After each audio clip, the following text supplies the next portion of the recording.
महर्षि, वो विराट कोहली और अनुष्का आए थे।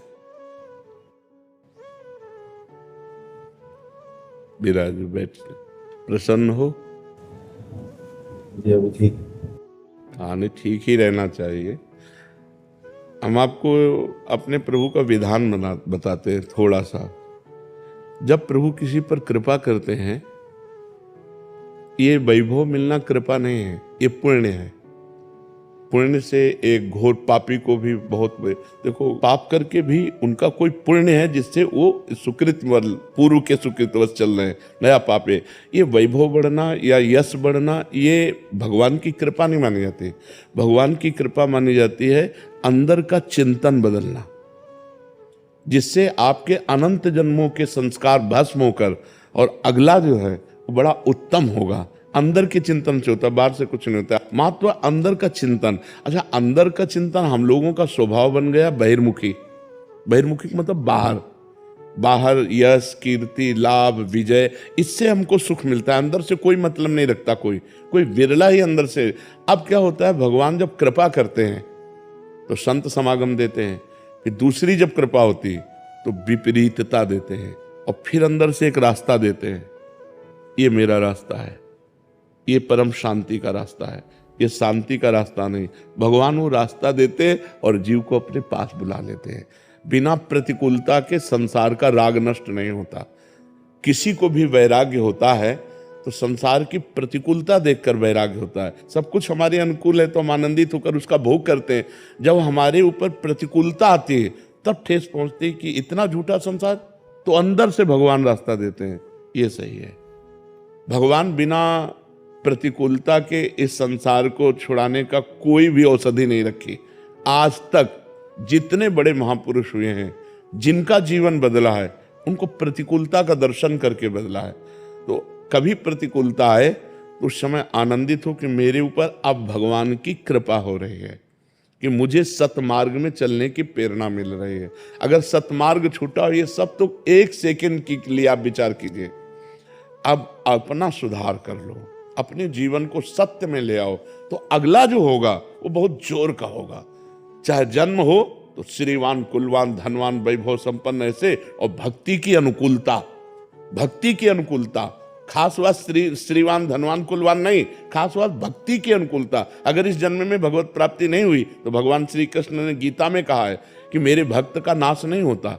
मैं कुलवान धनवान श्रीवानों के कुल में जन्म देता हूं और फिर पुनः भक्ति का माहौल देता हूं, और पूर्व का जो भजन छूटा हुआ हो वहीं से उसको।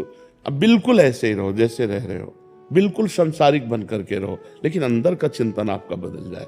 अंदर के चिंतन में आपकी यश की भावना न रह जाए, अंदर के चिंतन में आपको धन बढ़ाने की भावना न रह जाए। अंदर का चिंतन हो जाए, प्रभु बहुत जन्म व्यतीत हो गए, अब एक बार आपसे मिलना चाहती हूँ, एक बार आपसे मिलना चाहते हैं प्रभु, मुझे आप चाहिए, अब संसार नहीं। तो बात बन जाएगी, तो बात बन जाएगी। तो इसलिए आनंद पूर्वक भगवान का नाम जप करो, बिल्कुल चिंता मत करो। बाबा, क्या नाम जप से हो जाएगा पूरा? ये हम अपने जीवन का अनुभव बताते हैं। सांख्य योग और अष्टांग योग और कर्म योग और भक्ति योग, चारों योगों में प्रवेश रहा है। पहले हम सन्यासी रहे हैं 20 वर्ष सन्यासी रहे काशी विश्वनाथ जी। तो हम सांख्य योग, अष्टांग योग, जो अष्टांग योग है ना, अष्टांग योग, कर्म योग, इन तीनों को अच्छी प्रकार जान करके और फिर भक्ति योग में आए हैं।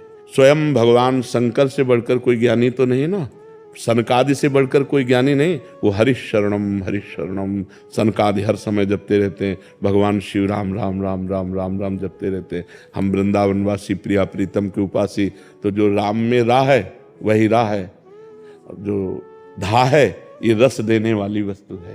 तो हम राधा राधा राधा राधा, मतलब आप ये समझो कि हमारी इतनी तार्किक बुद्धि नहीं, हमारी श्रद्धालु बुद्धि नहीं रही।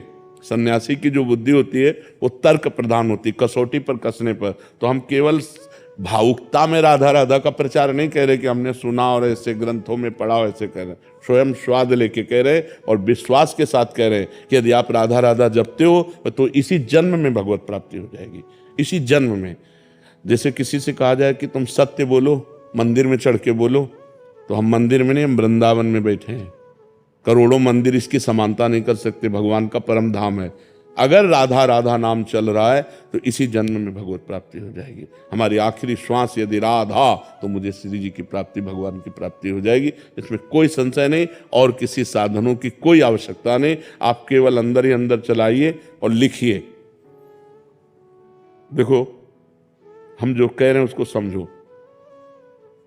बहुत अधिक नाम जपने की हमें चेष्टा नहीं करनी, कम संख्या हो लेकिन मन लगा करके हो।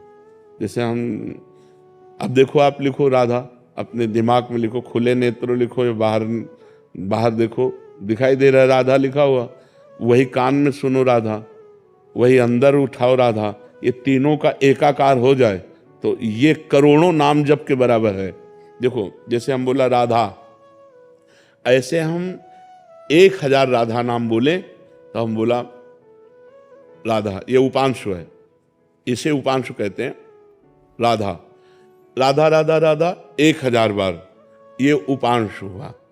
अब ये ऐसे उपांशु हम 10,000 बार जप करें, अंदर देखते हुए बोले राधा, उपांशु 10,000 बार नाम जप करने का फल एक बार मानसिक में है।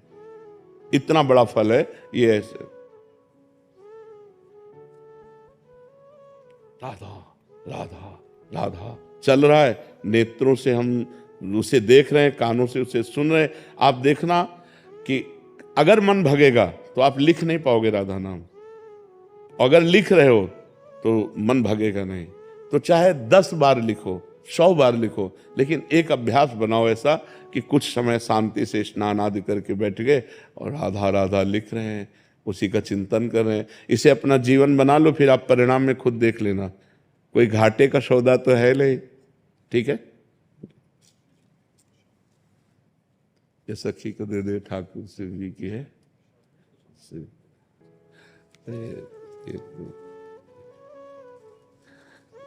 खूब आनंदित रहो, नाम जप करते रहो, प्रसन्न।